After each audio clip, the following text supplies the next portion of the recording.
Welcome back to another technical deep dive here in the debug zone. Today, we're tackling a big question and breaking it down with insights from other users. Hopefully, this clears up some misconceptions and helps you get the answer you need. So buckle up, stay a little curious, and let's jump right in.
And that's a wrap.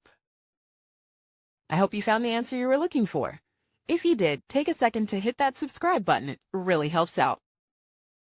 And let me know in the comments which solution worked best for you. See you next time in the debug zone.